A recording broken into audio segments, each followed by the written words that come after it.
Bonjour et bienvenue, nouveaux chasseurs et chasseuses d'identité. Ici, vous allez tout apprendre pour commencer votre nouveau job. Comment il faut bien commencer, tout ce qu'il y a à savoir sur les types d'identité, etc. Au fait, moi, c'est Bouni, votre tutrice. Donc, si vous connaissez des gens qui, eux aussi, veulent devenir des chasseurs d'identité, n'hésitez pas à liker, vous abonner et à partager. Ça me ferait extrêmement plaisir. Maintenant que les présentations sont faites, commençons. Tout d'abord, je vais vous présenter Phasmophobia. Phasmophobia est un travail créé indépendamment par l'équipe de Kinetic Game. Ensuite, c'est un job d'enquête paranormale et ce qu'on appelle travail d'horreur psychologique. Alors là, vous devez vous dire, mais qu'est-ce qu'il nous parle encore ? Eh bien, un travail d'horreur psychologique, c'est quand la majorité de la peur qui va se créer suite à vos actions va se passer dans votre tête. Le but, c'est de créer une certaine tension mentale sans vrai screamer, mais du malaise et du doute. Comme quand vous doutez si vous avez mis votre cuillère au micro-ondes. Et enfin, à votre grand bonheur, vous pouvez être accompagné de maximum 3 de vos collègues sur n'importe quelle intervention. Maintenant, on va voir les bases de comment repérer une entité. Notre but, à nous, chasseurs d'entités, ce n'est pas de faire sortir l'entité de la maison et à la renvoyer au ciel, mais plutôt de découvrir de quel type l'entité est, et ensuite les exorcistes, chamans et tout ce que vous voulez s'occupent du reste. Sans rentrer dans les détails, il faut trouver 3 preuves bien uniques à chaque entité parmi EMF 5, projecteur DOT, ultraviolet, température glaciale, orbe fantomatique, écriture fantomatique et spirit box. Pour trouver quelles preuves sont propres à l'entité, il vous faudra de l'équipement. Donc passons à l'équipement qui, pour info, peut augmenter de niveau. Libre à vous d'en acheter de meilleure qualité. Il y a 2 types d'équipements. Tout d'abord, les équipements de base qui vont vous servir à découvrir l'entité. Ils sont les suivants. La caméra vidéo qui vous servira à voir s'il y a des orbes fantomatiques. Nous parlerons des preuves dans un autre cours. Je vous mets ici les 3 niveaux. La lampe de poche qui vous sert à vous éclairer et ses variantes.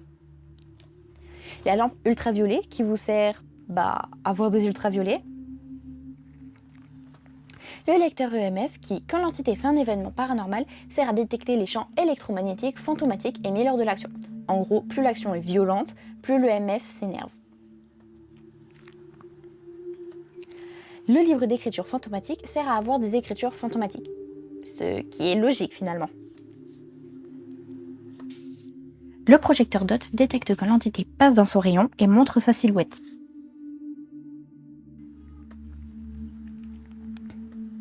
La Spirit Box sert à entendre la voix de l'entité en communiquant directement avec elle.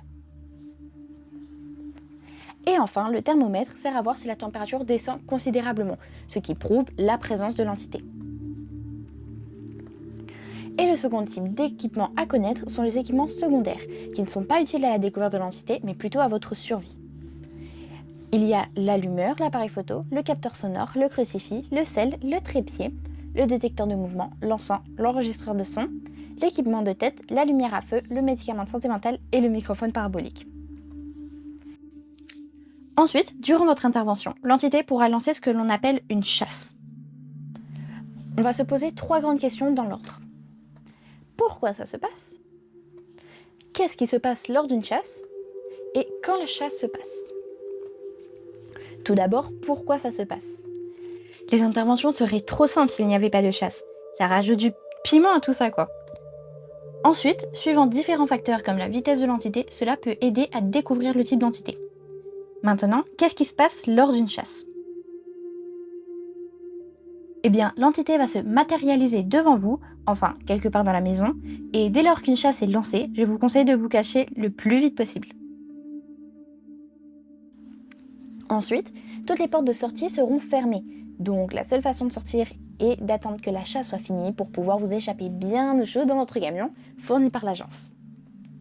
Et enfin, il y a la possibilité de mourir. Suivant votre niveau, votre mort est prise en charge.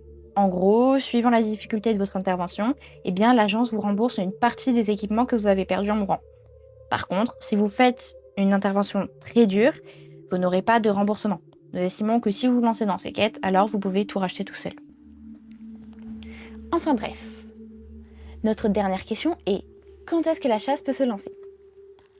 Lors de votre intervention, votre santé mentale peut baisser suivant les événements qui vont se passer. Et si votre santé mentale descend d'environ 50%, alors une chasse pourrait être lancée, suivant l'envie de l'entité bien sûr.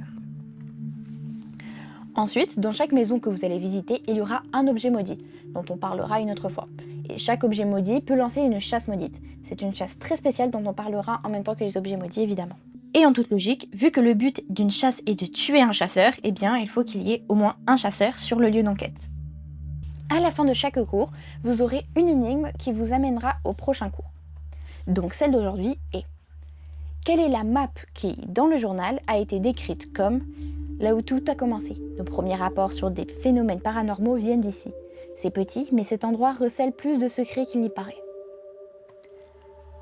Donnez-moi vos réponses faites avec vos connaissances en commentaire et je répondrai à l'énigme la semaine prochaine.